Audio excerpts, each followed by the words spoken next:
Dans la matinée de ce mercredi 30 décembre 2020, le groupe de presse Le Béninois Libéré a procédé à l'inauguration officielle de sa chaîne web dénommée BLTV. En présence de l'honorable Robert Gbian, deuxième vice-président du Parlement, et sous le regard avisé du promoteur Aboubakar Takou, s'est déroulée la cérémonie suivie de la première émission de la chaîne web.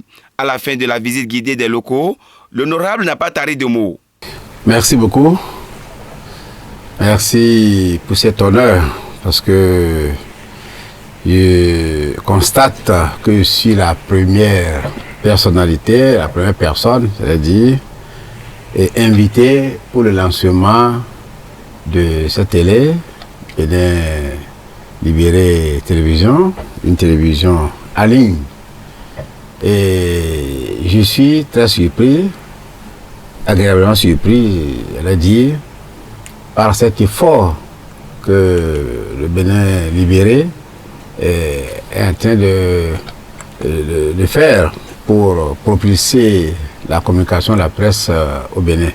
Déjà, le quotidien Bénin Libéré, ça je ne vous fais pas une publicité, et ça c'est la vérité, fait partie des quotidiens les plus lus dans le pays.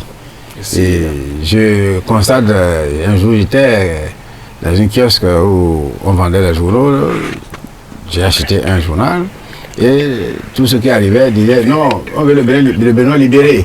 Et quelqu'un dit ah non, c'est épuisé, non, il faut nous trouver ça. Donc c'est pour vous dire que le Béninois Libéré n'est pas n'importe quel quotidien. Une initiative qui a été concrétisée avec le concours des uns et des autres. Le promoteur en a profité pour livrer sa motivation et ses attentes. Pour cette nouvelle chaîne de télévision, vous savez, l'idée ne vient pas de moi, avouons-le.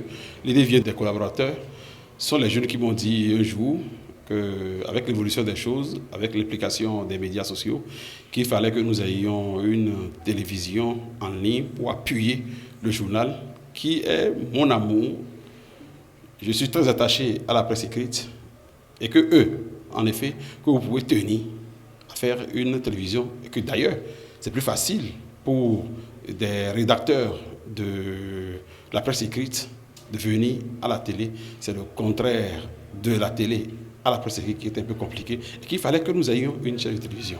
Alors, j'ai souscrit à cette requête des confrères qui me font d'ailleurs, c'est d'où l'idée de la naissance, de la création de cette télévision qui aujourd'hui, fort heureusement, est une réalité. Le Béninois Libéré, dont tout le monde connaît l'influence aujourd'hui dans les médias nationaux.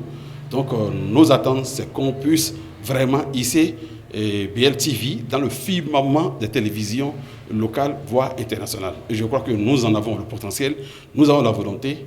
J'ai été surpris même de lire dans la presse que ma propre page est la page la plus visitée au Bénin, à savoir avec 44 000 et quelques abonnés. La deuxième personne, qui est ma grande sœur et consoeur Annick Ballet, n'était qu'à 32 000. À l'orée d'une nouvelle année qui se pointe à l'horizon, il n'a pas manqué de formuler ses vœux les meilleurs aux Béninois en général et à sa cible en particulier. Mes vœux sont de santé, de croyance en soi, de bonheur, et que loin de nous, les mauvais trucs, les mauvaises pensées, que nous soyons tous positifs dans le pays. Et je crois qu'on va récolter réellement le miel que nous réserve cette nouvelle année 2021. Tel un nouveau-né, la chaîne web Béninois Libéré TV vient ainsi de paraître et fera son petit bonhomme de chemin. Notons qu'il a été question pendant la toute première émission inaugurale de l'analyse du discours du chef de l'État Patrice Athanase Guillaume Talon sur l'état de la nation. Un discours qui a été prononcé ce mardi 29 décembre face aux honorables députés. Lequel discours a reçu l'assentiment de tous.